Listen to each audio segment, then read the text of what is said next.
Dave Mercer. I'm Matt Pangrac. Welcome to the Cull, a weekly sport fishing debate show. And this week, I'm going to throw it out there.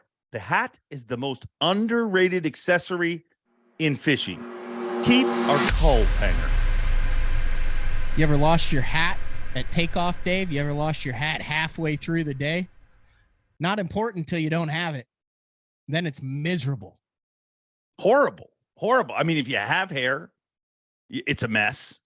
If you don't have hair, you're fried. I mean, it's a very important tool. Do we agree on this?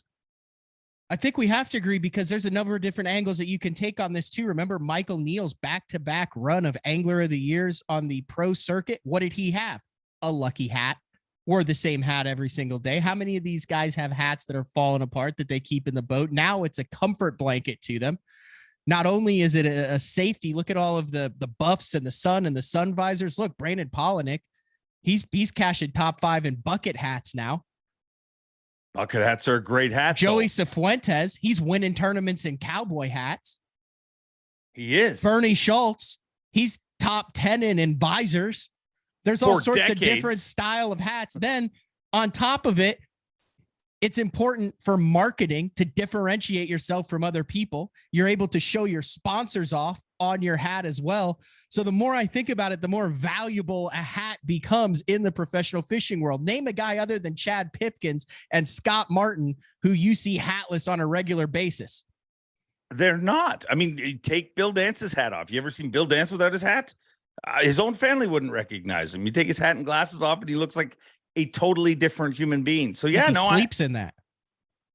He sleeps in that Tennessee hat. Well, wouldn't you if you were Bill Dance? Well, yeah. Do you have one of those Tennessee hats? I don't. One of those Tennessee hats. I don't. Hey, Bill, I'm sure he's a big viewer of the Cull. Mm-hmm. We'd like some hats. But then from a safety standpoint, think skin cancer, sun, eyes, protection, sight fishing early in the year, getting the sun out, being able to reduce the glare and see more. I think the hat is an integral and overlooked part of the fishing apparel as a whole. Yeah, it's time the world starts showing the hat a little more respect when you think about it. I mean, how many anglers do you see fire their hat on the dashboard as they're driving along? I mean, they got several hats across the dashboard there and they just leave. You'd never do that with your graphs. But I'll take this in a different direction. Which is the most important hat? Which is the best hat for angling, Panger? The best hat for angling. Well, obviously the most popular is just going to be your standard normal brimmed hat, but ball cap. I have never worn one in my entire life. But if you look at it, if you look at Randy Howell and you look at Brandon Polinick and you look at Brandon Card, the most versatile, probably efficient hat is the bucket hat. I'm all in. I mean, I wear one a lot when I'm fishing. Weirdly enough, I'm not man enough to wear it on camera as much, but I wear it when I'm fun fishing all the time because it protects all of your neck, your ears, your nose. It gives you more shade. You can take said bucket hat, dump it in the water to cool off. It gives you can run with it on. You don't have to worry about the stiff bill flopping the hat off of your head while you're running. Yeah, they all come with it. You can tighten down. You can have it on, tighten down the string. You can have it flowing. I mean, Joey Cifuentes' hat's good, a cowboy hat, but running is a disaster. I mean, that's the only time he's lost them, I guess. But I'm all in with the bucket hat. We just have to find a way to make it cool. I think Brandon's on the path there.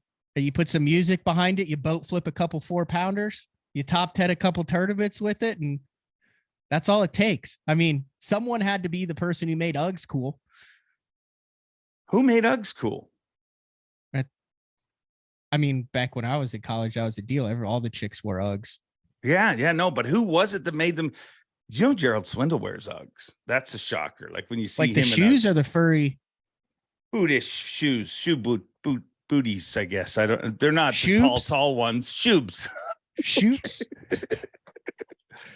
I did not see this go in the bucket hat direction, but the more I think about it, you are right. The cinch factor is key too. Yeah, so key. Sun protection allows you to see fish, allows you to, I mean, you're ready for every situation. And if you think we guys are reaching for topics, clearly we are. But we're all in. I think this is a topic because this guy's identities. Byron Velvick, Bernie Schultz, Scott Martin. I mean, they're visor guys. They always have been, always will be. Yeah.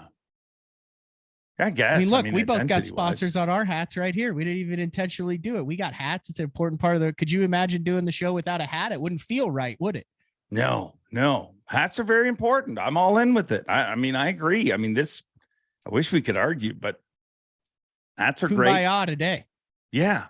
And bucket hats are even better. Little asterisk next to the bucket hat. It makes it, I challenge Brandon Palnick, make it cool. Many have tried. Often they've failed, but I think if anybody can make it cool, it'd be Brandon Palnick. But the bucket hat has different styles, though. I think you can have a dorky bucket hat, and then Brandon's was more cool because it wasn't the outlandish, like Mr. Tex floppy giant hat. Like it was a reasonable brim on the bucket hat. Like you can get too brimmy. Well, let me ask you this. If Brandon Palnick puts a bucket hat on that isn't cool, does it ultimately just become kind of cool? Ooh, that's a chicken or the egg question. Sure is. Let us know what you guys think. Keeper Cull. The hat is the most underrated piece of fishing equipment we all have. It's a weird one, Panger. You know what I mean, though? Because his bucket hat is not the same as like the Brandon card, but there's like Howell's bucket hat is way floppier than what Palnick wore. I haven't spent that much time like breaking it has down to the bucket hats. the head to hat ratio has to fit. Like if it looks cartoonish while you're fishing, then I think you have to feel cool in it to fish to your maximum potential is what I'm trying to say. Makes sense to me. If it's distracting to your ability to catch fish, then I don't think it's an applicable piece of apparel. Could your hat throw too big a shadow dead fishing? No, I mean it's going to allow you to see better. You can fold down the little bucket hat, get your little channel. Look like you're ready to find some lost treasure. Why do people watch this?